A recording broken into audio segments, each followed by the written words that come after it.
Run it up, then run it back. Run it up, then run it back. Run it up, run it back. Run it up, then run it back. Oh my goodness, it's Friday. We are very excited to be here with you. This is Run It Back. Can we take a quick look at the screen right now and just tell me what looks out of place? Chandler. The guy in the middle. We got college game day tomorrow. What is happening? We got #1 seed in sights. You literally I rolled up the sleeves. Nothing about this is professional. Whatever, just tune in. Are you going to wear this on your stuff later? Because I know one of them was, and then Beadle made fun of me, so I did the other one. That's not what I was telling you to do. I was telling you to take the other one down, not put both up. Exactly, that's why I put both up. This is a ridiculous outfit. College game day tomorrow, Arkansas at Florida. Let's talk about the Lakers and stuff. I'm so excited about that. Guys, stop me if you heard. Yeah, let's talk about the Lakers. That's fine. Well, they lost, and that's a story to the Suns. But by the way, it came down to the final seconds, 113-110. Grayson Allen with 28 points, 6 assists off the bench. Luka, stop me, 41 points, but his team still lost. DeAndre Ayton, 2 points, 4 rebounds in 21 minutes, 15 and 17 over their last 32 games. They are the losers of 3 straight, and last night might have been possibly one of their worst losses because the Suns didn't have Devin Booker or Dillon Brooks in their lineup. Laker Nation, they tend to get riled up pretty quickly, and they are not very happy right now. Chandler, I don't know what hope you had or what you still have for the Lakers, but talk to me.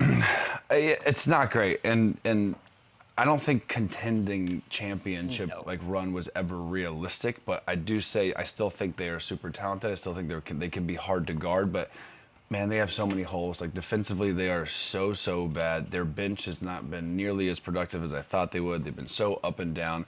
Like, if you look at some of these statistics for their bench, they're pretty much dead last in all factoring categories, and it's just not impressive. I mean, you could go down that. The stats on that are. I mean, we're 29th in three-pointers made, 29th in rebounds, last in assists. Like, it's dreadful. So on top of that, you're not getting any help from your bench with a team with a 41-year-old guy in the starting lineup, where there's no real youth, there's no production coming off the bench. Then you have a heavy dose of Austin Reeves and Luka, which can be successful some nights, and it is, because those guys are so individually talented, but it's just not translating to wins. It's the spacing is bad. It's just a lot of ISO and next guy up, and you get the ball. It's like a take-turn offense, and it's not great. And the Western Conference is too deep and it's too top-heavy. Like, why are we sugarcoating this? It's too good. I'm conflicted. I'll say it. I'm conflicted because they do have a lot of holes. They do have a lot of inconsistencies. They don't get a lot of help from their bench, but they're still 10 games over 500. So if I'm a player in a good conference too, like they're playing in a good conference. So if I'm a player, if I'm on the Lakers and I'm 10 games over 500, I don't care what Lou or Chandler has to say. I still feel good about my team because I'm 10 games over 500. But it's hard to ignore the issues that they do have. So, LeBron James said it. He didn't think they're championship caliber with the way that they're playing. And I thought that was a fair assessment, and I thought it was an honest assessment. And I think we should say the same thing. I think they're a good basketball team. Good? You're 10 games over 500. But here's the problem with that. Over 500. Those 10 games they built up at the beginning of the year, they're 15 and 17. Like, they're on the wrong side of the track. We can have different perspectives on it. By the way, yes, I am a hater, but these are facts. But mid to me is a 500 team. I'm 10 games over 500, so I really don't care what you say. However, there are inconsistencies. There are a lot. So when you're talking about a loaded Western Conference, when you look around and you can still be 10 games over, it's hard for me to just say they suck. But they do have a lot of inconsistencies. It looks like they're a team that's going to be on the fringe of being a first-round exit based on how strong. It could be a play-in. Be a play-in or a first-round exit team based on how strong the Western Conference is. That's what I was going to say is yes, they've had some highs, they've had a lot of lows, and they again, offensively, they can be really, really good. It's just when you look at their possible matchups in the first round, I don't see them getting by any of those teams ahead of them. Whether they draw San Antonio, Houston, or Denver, it's most likely looking at a first-round exit. Look at all those teams ahead of them are better. Definitely a play-in. And Phoenix fully loaded with Dillon and Devin Booker and Jalen Green now, they're also probably better. So it is tough, and 34 and 24 is nothing to slouch. Like that's nothing. That's a solid record. But they solid built record. most of That's a that solid when LeBron record. didn't play the first however many games of the season. They But sort of through- built themselves some wiggle room. Yeah, sure, but at this point we've blamed LeBron, we've blamed Luka, we're probably gonna blame DeAndre Ayton today. can. Like we've had We'll get to we him. talked about Austin Reeves. They have their fair share of issues, but again, if just from a player's perspective, if I'm in a Lakers uniform, I still feel good about my record. It is what it is. That's just how I feel about it. But there's a mountain worth of inconsistency. So I can understand the Lakers fan base being frustrated because you want to see your team be consistent because you see the potential in how well this team could possibly be. But they just not stepping Hold up to on. the plate and being consistent. Let me ask you guys this. Truth serum, as players in that locker room, knowing how this record came to be, knowing how strong the season started, you didn't have LeBron for quite some time. Things have started to really go downhill since then, despite the record, because again, you got wiggle room. You can honestly tell me that as a player in that locker room, you're thinking to yourself, yeah, we're all right. Or are you thinking we are headed in the wrong direction? I'm not panicking, but I'm possibly lowering my expectations of actually thinking that we have a chance to win a championship. Right. If that was ever a thought. You think somebody in that locker room still thinks they have a chance to win? Yeah, I think everyone does to a point. Like, listen, crazy things can happen. You can draw a Houston Rockets team and a guy goes down. That's and true. You never know. Things happen. It is way too early to even think about that. But yes, I think this team has enough talent and enough offensive capabilities. They're a bad defensive team. There's no fixing that at this point. Yeah. 50 games into the season, 55 games into the season. They're not changing that. But they can maybe even change their style, maybe try and play a little faster, maybe even make them harder to guard than Can they they, already though? are because they have enough talent to win games and make it tough for a team in a series in the playoffs. By the way, I'm looking ahead at some of their schedule. They've still got a couple. Yeah, and some also, rough times. again, it's just a standard that they've set. You go out and get Luka, you have LeBron James, you have a different standard than everybody else. Like, we're not saying that Golden State sucks. We're not saying Phoenix sucks. But there are teams behind them. You know what I'm saying? We're giving those teams the benefit of the doubt. So if you're the Los Angeles Lakers at 6, yes, I've lost 3 straight. Yes, I'm 11-12 in the last 23 games. But there's still some things to be positive about. Now, I'm not letting them off the hook and saying that they're, like you said, they're mid, right? I think they're pretty mid. Well, mid is 500. So if I'm 10 games over mid, They're headed that way. I still have some positive outlook on it. So listen, the gap is closing, the window is closing. If they can clean some of these things up, we'll change our tune. That's what I love about basketball. These things change by the day. If they can string together some games, we'll change that. But in the meantime, they are playing nasty basketball. And also, just like the Knicks yesterday, there's high expectations. There's high media coverage when it comes to Lakers, right? So Yeah, if they we were know talking about like the Minnesota Timberwolves or even the Phoenix Suns or even the Warriors right now where they are, if they were 10 games over 500, we would be like, not bad, like pretty solid. Fair. It's just the Lakers, and it comes out with LeBron and Luka and the trade and all the drama surrounding that franchise. There's expectations, and right now 10 games over 500 clearly isn't good enough in our eyes. And you're like, you know what I mean? Like, and we expect more. We expect them to be one of the better teams. We expect them to be more consistent. Also, They just because I'm not haven't. looking at 10 games over 500 and taking that at face value. I'm taking it with the context with which it deserves to be taken, which is that was gained early on. This is not where they're headed. But we had this conversation weeks ago, and they still haven't lost the 10 games they were over 500 then. Do you think so this is they're still fixable maintaining. in the next, however, 20 whatever game? Because What are we Austin Reeves is fixing? even like I think they are what they are. They Yeah, I are a don't know if there's 16 fixing. team. They are a middle of a pack team. What are they fixing? I don't It's gonna be think. a long summer. There are players in that locker room, including one of the best and the icon that's there. He said it. We are not a championship caliber basketball team at this moment. But that doesn't mean that they suck. That doesn't mean that they're... No, not suck. No, I think they are who they are. They are in 6th place right now. That makes them a middle-of-the-pack team. I think that's who they are right now. By the Yeah. way, for the record, Lou, they are 6, which means they're literally mid. By having 12 teams. Giving a mid. But mid is 500. I Mid know, is but 500. as But far if as you're the 10 games lineup- over 500, you got to give that credit. Okay, so you guys know we're headed. Thank goodness we get the summer off because it's going to be very loud, I think, in these parts. And now I'm wondering, when it's all said and done, like who's going to get the chunk of this blame? Like where are we going to start seeing? Is it Pelinka? Is it JJ? Is it a specific player? Like how is this going to end? I think it's a collection of everything, right? It's Austin Reeves. They're gonna have to make a decision on him. Like, first of all, he's gonna get paid. And it seems like they're going to keep DeAndre Ayton again. He's been in the headlines a lot, but he's not the issue. It's gonna come down to either the GM, the coach, the star player, and that's Luka. No one's gonna blame 41-year-old LeBron. No one's gonna blame Austin Reeves, who's kind of this, unsung hero in a way that came out of nowhere, and now he's turning himself into a max player. It's going to probably be a lot on JJ, which is fair. He's the head coach. He's got to find different styles and systems and plays to make this team more effective. And Rob Pelinka's got to bring in better pieces that can shoot and that can defend, because and they get a deeper roster. Look at the Oklahoma City Thunder. Look at the Spurs. These teams can go 10, 11, 12 deep. The Lakers can't. Their bench is really bad. They can't shoot. They can't guard. That's a recipe for disaster. So that's where they're headed. By the way, the DeAndre Ayton, I do want to get into. It's kind of an interesting, funny, a little bit moment. He did finish with 2 points, 4 rebounds in 21 minutes. Let those numbers bad timing sink in. for that game. Not good timing once you said what you said. Minus 24 on the night. And so David You got to come back. You got to come with something better than that after that. I don't know if you've heard what he had to say, but DeAndre Ayton said about the Lakers, and I think he wanted to be heard on this. Quote, "They are trying to make me Clint Capella. I'm not no Clint Capella." Those comments landed exactly like I think you thought they would do, but not for. What was he thinking saying that out loud? Here's my perspective on it. Okay. When he says, I'm not no Clint Capella, I think he means he's not just a lob threat. He's not just a guy who's going to score off of getting offensive rebounds and putbacks from that. He wants to be featured. He wants to be a guy to put the ball in his hands. And when he was drafted, that was how he was perceived. He was perceived as a guy that you can give the basketball to and go out and get a bucket. Since then, he hasn't been consistent enough where teams have respected him to be able to throw the ball down to him in the post. And so I, from my perspective, I think that was the part of Clint Capella's game that he was trying to say that he's not. But he should be more Clint Capella. He should have more Clint Capella in his system, and that's fair to say.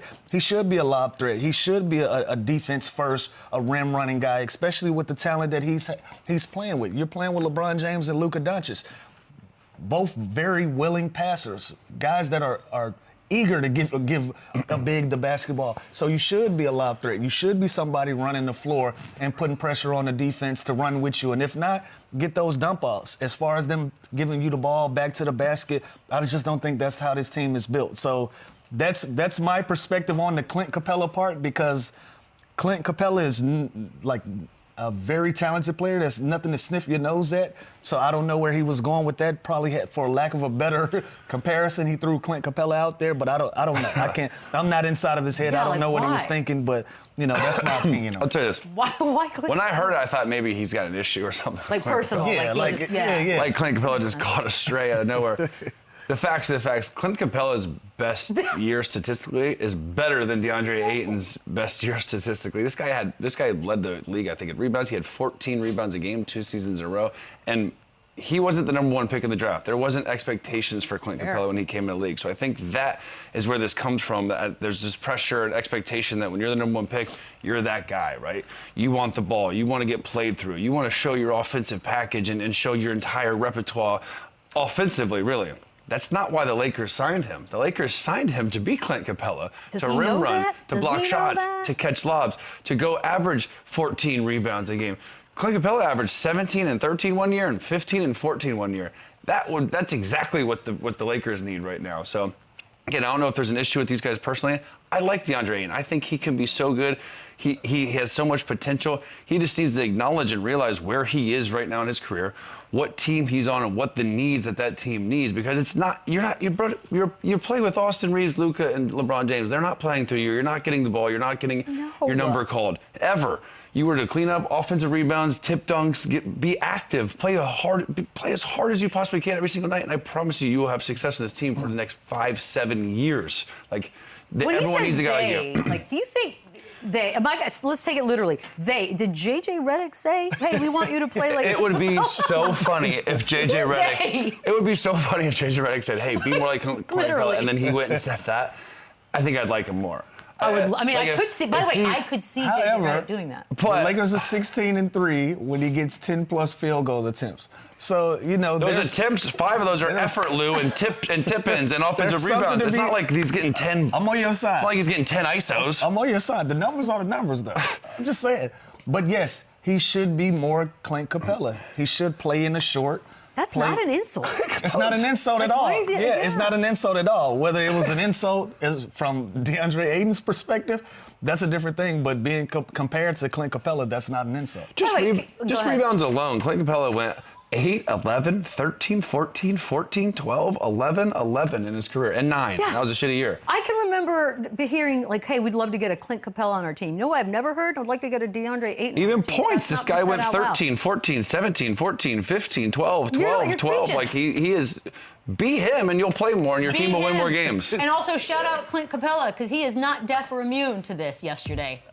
You got 2 of the best floor generals in the game, my dog. Lock in. I love it. I love today. So maybe it's a thing between them, but being compared to Clint Capela is no disrespect. That's not a burn. That's not a slight. At all. That's not a slight. At all.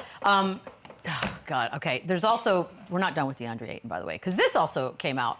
Reported that the Lakers staff wraps his drinks in a little bit of tape and writes, DA's crunk juice. Drink this to unleash the beast. There's Lil John and the East Side Boys. Is that a thing? That's just fun. That's just fun stuff to do. A lot of times, different guys drink different things, so they just wrap it. They just wrap it up with tape. With motivational quotes. Well, you wrap it with tape and you just have some fun. Like mine said Underground upside down, but it wasn't like I didn't have crunk juice or CP's secret stuff like Chris Paul. Secret stuff. Yeah, Chris Paul. His thing was CP's secret stuff, and so it's just something to break up the mundane and have some fun. Mine was it was tequila soda. Don't touch this. No, but someone remember like Space Jam, like Michael's secret sauce or whatever. Someone wrote like I don't know, I forgot what teammate. Do you tell people what you want written on it, or does somebody just like the equipment manager's right there? He wraps tape around it and he just writes something silly. But he's the creative power. Not necessarily. Well, if you're working with him every day, so he's probably something was said. It was funny, or and they just write it down. This is just we're piling on now because the Clint Capela stuff and all the stuff he said. He didn't drink it last night because 2 points is not unleashing a beast. Or he did, and then he just switched up the cocktail. It was not the right stuff. Wrong levels. His levels were not right last night.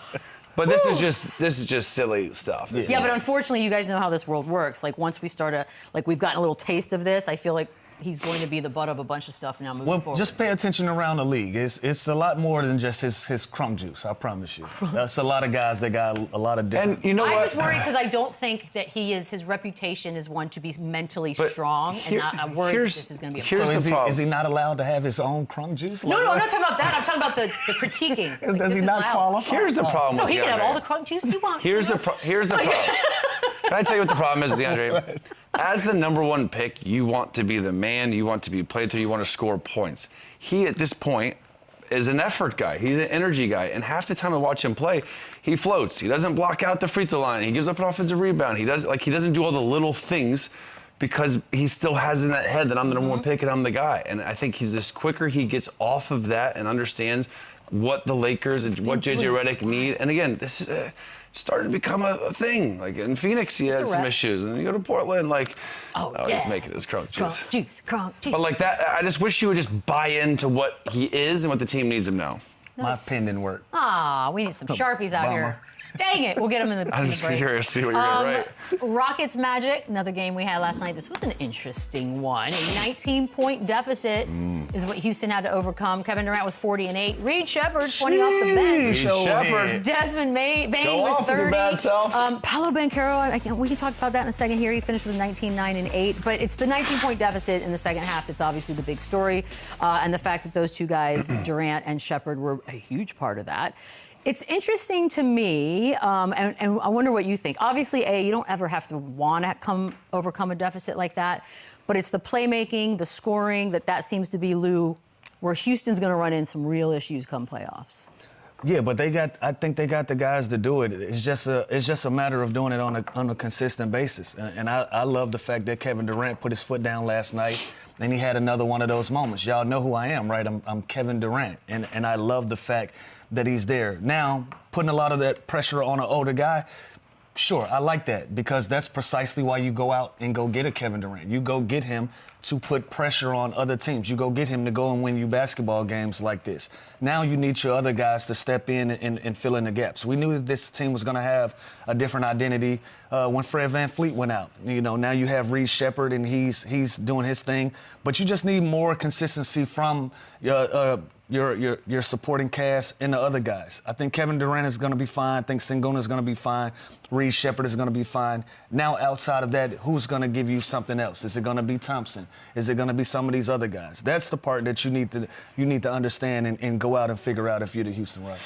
Yeah, I think they had Omaha at the line, right, once Fred got hurt. Like, they have Thompson, who's started off as point guard. Like, it changed everything. It changed their entire style. It changed their entire rotation. Like, it changed everything. And obviously, Thompson started off the season as point guard, and he still plays a lot of that. And it's not his natural position, but he's done a very good job at getting his team in offense, taking care of the ball, just being athletic while still handling an offense. Reed Shepherd is a point guard, but he's more of that scoring threat, shooter, set of guys up. He needs somebody to set the table for him. Exactly. He's almost a two guard. And by the way, I think he was my most improved pick. He was my Rookie of the Year pick last year. Yep. And he went from Are you coming back now? I like you for more. He went from 4 points to 12 points. Okay. Like, he should be in the running too. I know we talk about AJ Mitchell and a lot of other guys, but this kid's having a great year. Obviously, that's with more opportunity with Fred out. And the team is missing kind of that setup guy, but they are so talented. No, they got setup guys. They need somebody to make plays. Yeah, like they just need a point guard. They need somebody, like you just said, Thompson has done a solid job of getting them in their offense. Reed has done a solid job of getting them in that offense. You need somebody to break the defense down and be able to kick out or get in the lanes and do things and make this game speed up and take a little pressure off of your marquee guys, you know? And so sometimes they play a little slow and they get behind the 8 ball, and that's how you create these deficits like last night, because you're playing too slow. You need somebody to be able to break the defense down and create on the fly, and they just don't have that dynamic guy. Yeah, like a Darius Garland, I feel like would have been great for them. Like someone like that can, like Lou just said, that can make it easier for everyone else while being able to attack. And again, Reed's doing a great job. See, they're 7-2 when he scores 18 points in a game. So you know Udoka wants him to be, aggressive. Because you can't just be Kevin Durant, his age, and Sengun. Also, we haven't even talked about him. Like, think about how talented this team is offensively. You can play through the big. You can ISO KD. You can play fast. Jabari Smith's having a great year. Thompson is so athletic at the one position where they can hurt you in so many different ways. They're just missing something in the playoffs. When it's slowed down, they need someone to kind of set the table, and obviously that usually is Fred. And I think they'll get by it just on sheer athleticism and length and talent, but they are missing something. Missing a vital piece. A little sauce, a little crunk juice. Did it work? Did the pen work? I know. I don't know if we want that now. Why are the Starbucks cups so cool now? They're so like cool. They're like vintage. Don't looking. get distracted. Yeah, what are you doing? They're not even a sponsor. 40-point night for Kevin Durant means now that he's a 6th player ever to reach the 32,000-point marker, and he's tied with Kobe in 30-point games. Yeesh. It's kind of awesome. And look, there's a pretty decent class of 35 and over dudes that are still active at the moment. So I'm wondering if you look at that list, guys. Sorry. No, excuse you. If you look at that list. Is he aging the best game-wise?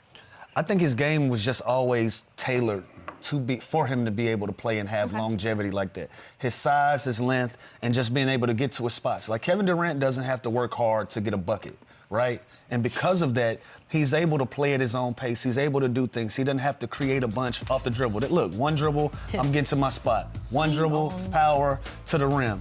All of these are pull-ups. All of these are middies. You can't do nothing about it. You know what I mean? You're looking at a guy that's a 7 foot, that's almost, what is he, 6'11", 7 He doesn't want to be 7 feet, Lou. All right, well, he's 6'12". So we're looking at a 6'12" guy that can just get to his spot at ease. So at any age, he's going to be able to play and do that if he can only take 1 or 2 dribbles, just based on his size and him being able to get to his spot. Yeah, he's never had to be the fastest or strongest guy just because of his length and his size and the way he shoots over his head. Like, he's unguardable now.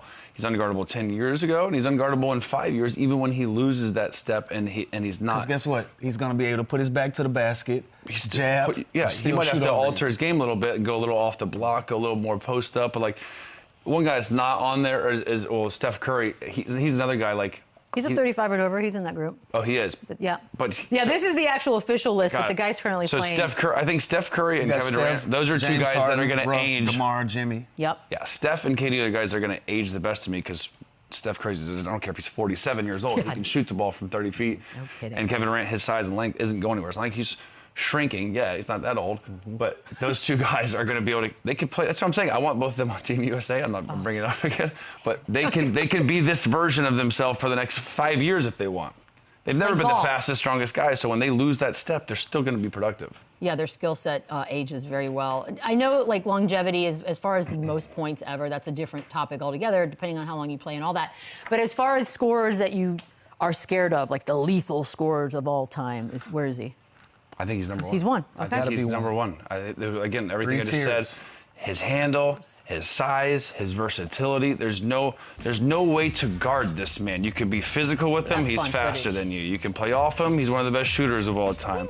He's so long and It's a athletic. fundamental Like, game. you can't put someone smaller, or there's no solution my. besides double teaming him, and then still usually he's going to make the right play and get out of it. So there's a lot of great scorers. Like Kobe was insane to guard. Like LeBron is more passive and more facilitator, but ISO, one-on-one, like if you put a one-on-one tournament with anyone that's ever touched a basketball, I'm picking him Just to a win. classic. He's just That's a a good classic. one. Yeah, not a lot of shimmies and shakes and all of that stuff. He just gets right down to business, and he's able to score the basketball. Like I said, he just uses his size. There's nothing you can do with him. And mentally, he tries to play team basketball and can also go out on a whim and just do what he wants to do as one of the best one-on-one players of all time. So being 6th on the scoring list, that's an amazing accomplishment. People can say what they want, but he's one of the best. He's one of the greatest basketball players we'll ever see. If the NBA does the one-on-one tournament next year, and what he'll be Got my vote. Yeah. I think he's still the favorite. I think he's the favorite to win. Crazy. Like I swear, you can't guard him. I mean, I really There hope ain't no this help. happens. There's no defensive. There's no nothing out there one-on-one. He's the guy. Do you know the ratings that would get if you get to watch Kevin Durant play one-on-one against someone? It'd be epic. One That would dribble, be two dribble, epic. 3 dribble. It doesn't matter the rules in one-on-one. He's winning. That fixes everything, by the way. Okay, so top whatever of all time.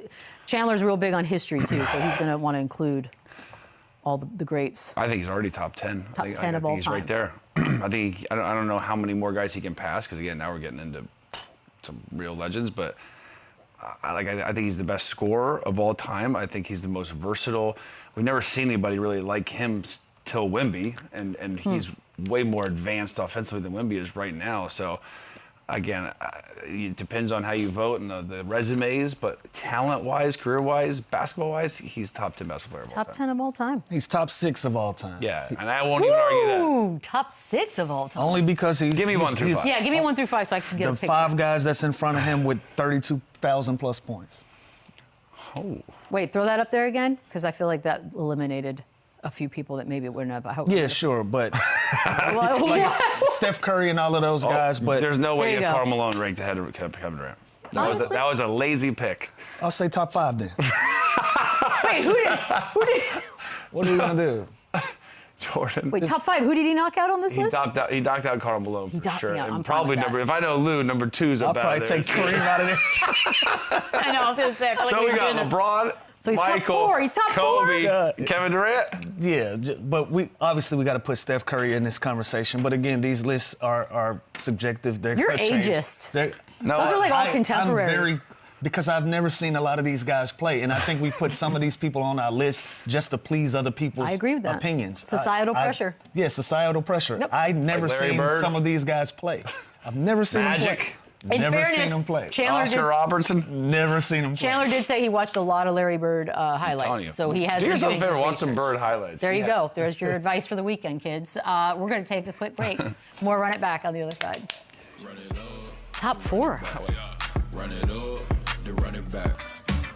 Why don't we play a little play-in playoffs for CANCUN? Oh, sorry. You weren't supposed to see that part. What? Say, get it out. I Just probably finish wouldn't it. go there now. Okay, there it is. So let's go. We're 2/3 through He the couldn't help season. himself. Let's go play in playoffs or Vegas. God, or Caribbean.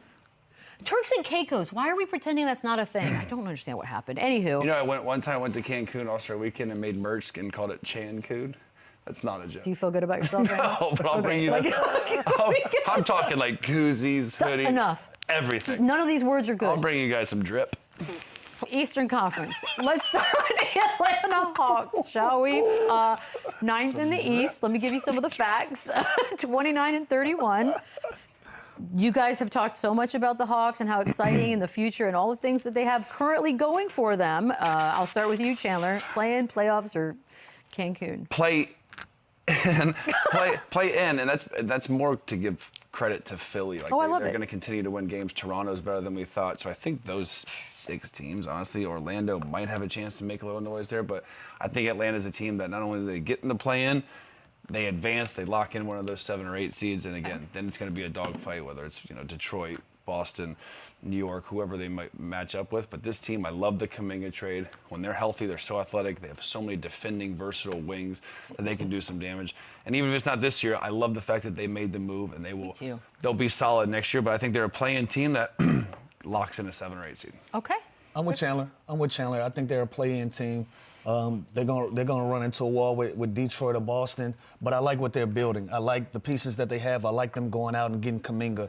I like the emergence of Jalen Johnson. I like what Alexander Walker is doing, what Daniels is gonna be able to do for this basketball team. They got a lot of solid young players that you can build off of. If C.J. McCollum sticks around, he's gonna be a valuable asset for this team. There's a lot of good pieces in Atlanta, but as it stands right now, they're gonna be a play-in team. I think they've dug a hole. They can't get to that guaranteed. And I don't think they go CANCUN either. I think this is a team destined for the play-in. So the play-in's the ceiling, though. That's what that. Well, I just don't think they're catching one of those. Yeah, just based on the record and where we are in the season. Yeah. For the sake of the people at home. Yeah. Milwaukee currently 11th in the East, 26-31. They did make it past the trade deadline with Giannis, which is a big deal. Can't wait for the summer. But he also hasn't played a game in over a month, and they have made the playoffs each of the last 9 seasons. Lou, wow. Playing playoffs, CANCUN. I gotta say CANCUN. Boom. I gotta say CANCUN, and they're in a hole right now, and I don't see them walking down Charlotte. Like, we like where Charlotte is going, and Charlotte is in the 10th spot. So think about all of the bright spots that we've celebrated and seen with Charlotte, them running off 9 in a row, 10 in a row, however many games that they won in a row at that time. And that still landed them at 10. Milwaukee has to go on an incredible run for them to put themselves in that conversation. Right now, a game and a half out from Charlotte, I just think they're playing good enough basketball to hold them off. So I'm going to say CANCUN. This should be Greece. It'd be like one last hurrah. Giannis hosts. It's not going to be CANCUN. I can guarantee you that. Definitely. Yeah, I gotta go. Yeah, CANCUN. I guess just because what Lou said. With the whole tanking thing in the NBA and the unknown of Giannis, there's no reason for them to win games. I don't know if Giannis is going to come back. Charlotte at least is young and building something, and they're going to want it more to at least compete. Milwaukee's had such an up and down season. Again, I don't think Giannis makes it in a Bucks jersey next year. So, like, what's the point in them doing that? And who knows if he even plays again this year? So, I got to go CANCUN. Okay, Greece. That one I'm an audible because that's what's going to happen there. How about the Sixers? This one's interesting. 6th in the East, 33-26, and this has been a very different year to watch. A pleasant one, if I do say so myself, Chandler. Playoffs, and I think if they get the Knicks, they advance in the playoffs. Holy I think they are. I think when they are healthy. First of all, can we talk about Joel Embiid here for a second? Can. This dude is healthy. He's played 33 games. He's averaging 27, 8, and 4 after everything that dude's been through. He's having a hell of a year, so I'm so happy for him. Great job, Chandler. Give him his flowers the same way we criticize him for not being available. Give him his flowers. I know exactly what he's going through, too. This dude is tough as nails, and the fact that he's even playing is remarkable, and the fact that he's putting up... Are you comparing yourself to Joel Embiid right now? No, I'm just saying I personally know him and know what he's dealing with. I know exactly what he feels right now, and it ain't easy to get 27 and 8 on that wheel. So, kudos to him. And then again, we know how good their backcourt is with Maxey and VJ. Paul George has been good. Don't bury the lead. You literally just said they're going to beat the Knicks in the first round. I think if I had to predict, if they were a 6 seed and the Knicks were a 3 seed, I would not be surprised if Philly, not only is a playoff team, it beats the Knicks in a series. That would be scandalous. That would be chaos in New York. Scandalo. Oh, they're going to... That's. But I'm just more happy for Joel Embiid. The fact that everything he's gone through, the fact that he's having the season he's having and willing this team to a winning record in the 6th in the East, awesome. I love the story. I like playoffs for Philly. And the difference between this year and last year, they're doing it, but they didn't say it. Last year, Joel Embiid was like, I need to be available for the playoffs. I need to be available for the playoffs. They kind of took their foot off the gas when it came to the regular season.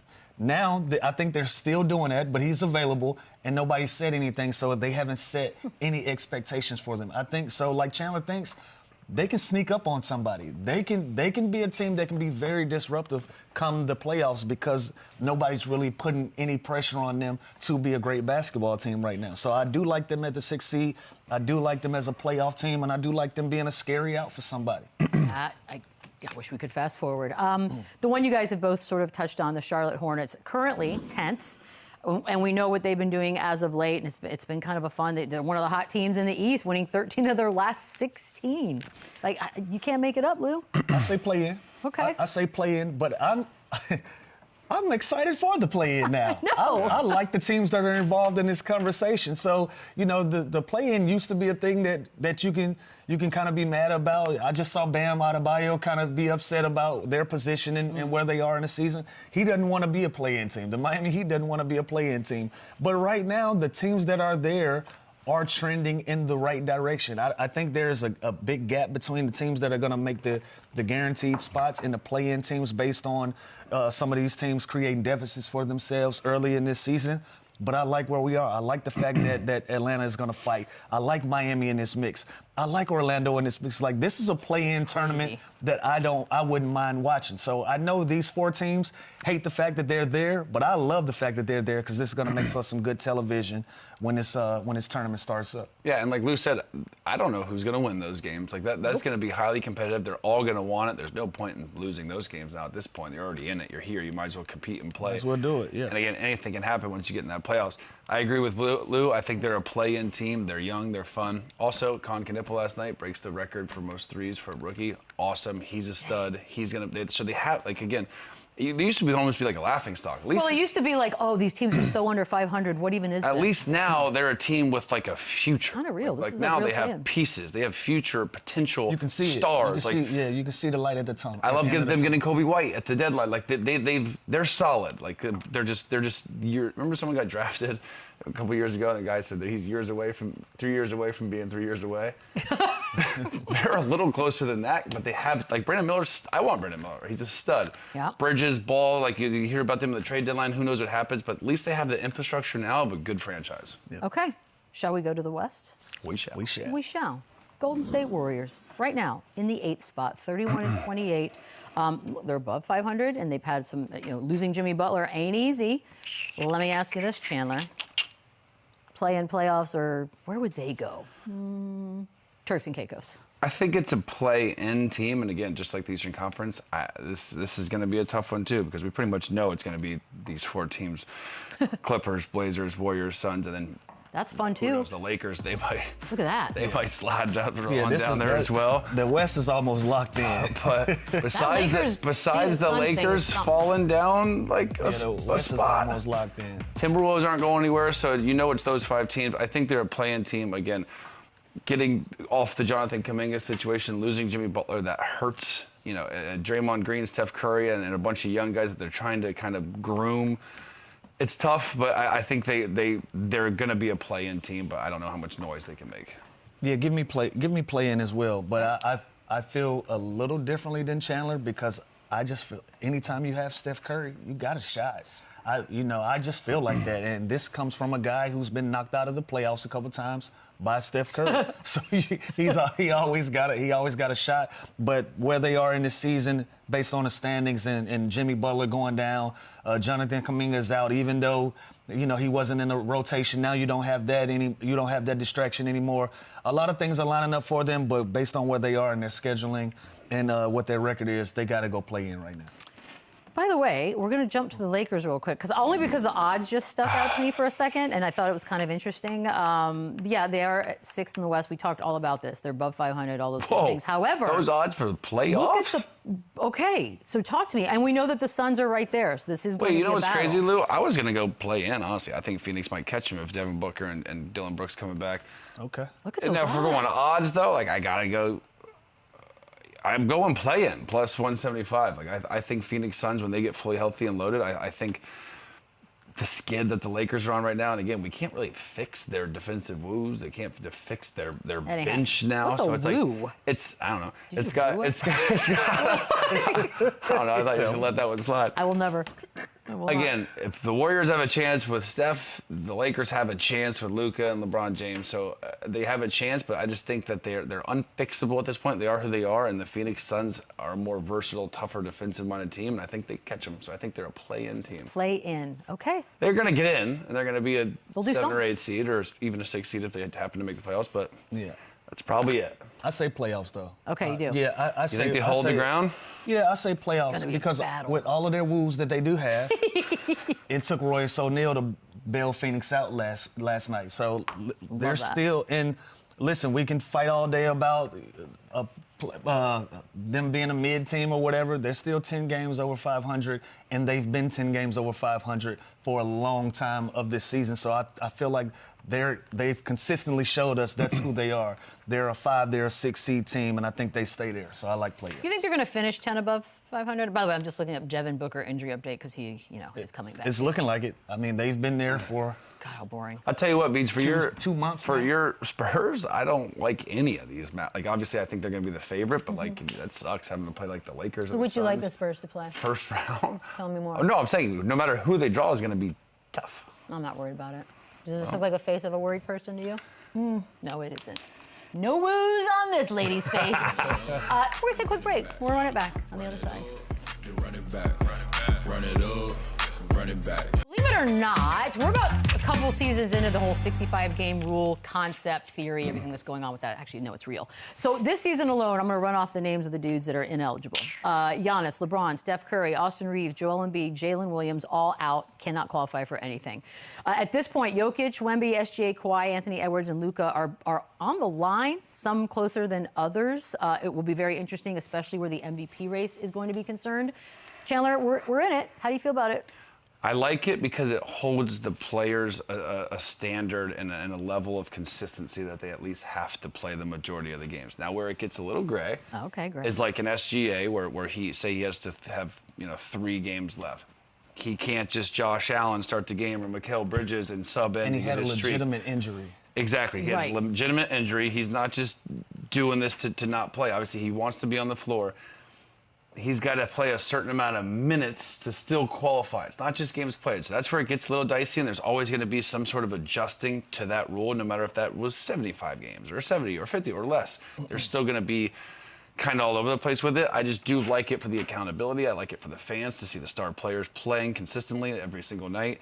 So it makes sense. The MVP should have to be in the majority of the games. I just thought of something, though. I get that. What if a guy really cares about MVP or whatever award, and he's 3 games, let's say Kawhi, because he's 3 games from being ineligible, and he rushes back because he cares about this award. He wants that $1 million bonus from his shoe deal to make All NBA. And he hurts himself, and now the longevity of the play is now he's not available for the postseason, and this backfires on the league. But does it backfire on the league, or do I blame? Like, that's on you. You should have protected yourself from yourself. And like, if you prioritize a singular award over the longevity of the team come playoffs, that's a you problem. Yeah, and I think that's why you have medical directors and the training staff that okays and makes you go through the proper steps before you're allowed to play in a game. I think that's always going to be the case. If Kawhi Leonard right now wasn't ready to play, and their medical director's like, yeah, get out there and play 17 minutes to make 3rd-team All-NBA, that guy's getting, and if he gets hurt, that's a different story. But that's why you have these professionals in place to monitor that. By the way, the numbers that are kind of just looming as clouds right now, and SGA is coming back tonight. They have, I think, 22 games left. OKC does. He can miss 6 before he's out. MVP. So he's still there. Jokic is 1. He can only miss another game. And he's got like 22 games left? Yeah, somewhere, give or take. Kawhi can miss 3. Wemby can miss 4. Wemby's going to be close, too. So what's interesting is those guys are more for like All-NBA. Jokic and SGA are for straight-up MVP. Yeah. That's a big difference. Well, Wemby, too, technically, if they were to miss and he's remaining there with Cade, like that's something to keep your eye on. And Cade and Jaylen Brown, obviously. Cade's not even on here. They're cruising. They're golden. They are good to go. I wonder who's in like 8th place of the MVP round. Watching all these guys. Everyone gets hurt, doesn't qualify, and like Ant wins.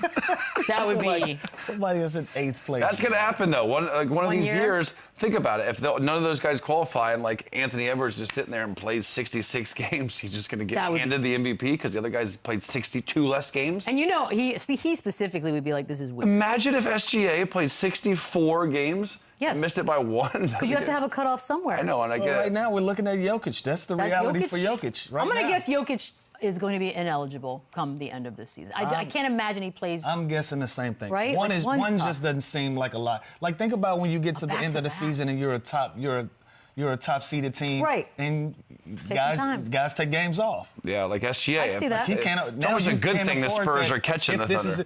Well, Jokic is the right guy for this because he obviously, I don't want to say obviously, he doesn't care about individual awards as much as other guys do. So I think he's going to do what's right for the team. But if this was anybody else, then they're one game away. It could get interesting if they cared that much. What's going to happen is there's going to be like one game left, and Jokic is going to sit out just to purposely not qualify. He's the type of guy that would sit. He doesn't give a day. He doesn't want to come back for the award ceremony.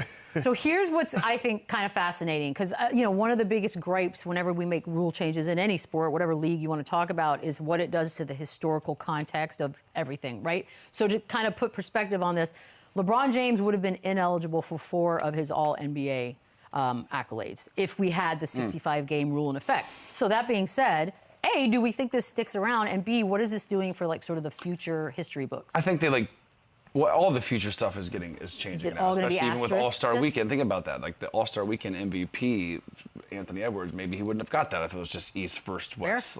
So all the stuff is kind of switching, but it's because the NBA is tweaking with Wait, I gotta say something. how to make it better. I love those. Why do you keep throwing Edwards and all of these what ifs? Loves them. What do you mean? He deserves it all. No, he's probably 6th in MVP right now. So if the 5 guys get hurt, he'd win. If the All-Star format was the same as it used to be, he might not have won MVP. Is all I'm saying. I love Anthony Edwards. I just want to. All right. I think he's got a crush. Now I lost my train of thought. Okay, good, because we're going to break. We're going to take a quick one. We'll be right back. That was a good segue to break. Thank you. Can't stand up. I'm not wearing pants. Run it up, run it back. Dinner. Well, this honestly is kind of the story of the last 24 hours. Magic on a Monday, I don't mind. Magic City Monday coming up. Hawks Magic, March 16th. This is literally the greatest promotion I've ever seen. This in is my entire awesome. life. Lemon Pepper Lou will be in attendance. Number one. Wait. If we don't get hoodies. We're still working on some details out, but I am in full support of this. Shout out to my good people and the relationships that I have over there at Magic. I love that Atlanta is embracing some of our culture in the city. This is a cool link up. I know a lot of people won't understand it. There are a lot of prudes out there crying It's today. a lot of people that don't understand it, but I'm glad this is going global because now y'all understand me. This is what we do in Atlanta. I know y'all imaginations run wild, but this is what we do in the city. So shout out to the Hawks. Shout out to my good people over at Magic. I love to see them come together and put them on the big stage. Why aren't we taking the show to Atlanta that week? Like, I don't understand. We should. By the way, I'll tell you this. When I got traded to Atlanta, the first thing you hear about is Magic City. Like, it is such a staple. Iconic. It's iconic. But here's a question for you, having a chicken wing there. If you don't eat chicken wings at Magic City at the Lemon Pepper Lou, where will you go get wings? I'd go Lemon Pepper Hot Buffalo Wild Wings. Buffalo. BB Dubs. B-Dubs for the win. If it's not Magic City, I'm going B-Dubs. Okay, number 2, and I'm not kidding this time. This deathly serious. If I don't have one of those hoodies in my possession, You're gonna have to work for it. yeah, because this is March 16th, which means we still have like a good 3 months to go. Easy. Have you been there before? No one's invited me, and I only go where I'm invited. Beadle, I guarantee you one thing. Party. The next time you step foot in Atlanta, Georgia, you will have somewhere to go. You gotta fly there though, Beads. Bro, I do fly when it's worth it. It's just not And hoodies for everybody. I can make that happen. We need to be wearing them on set. I don't know why you went like I this. can make but- that shit. No pun. Intended. This is so cool, by the way. Oh, yes. I love it though.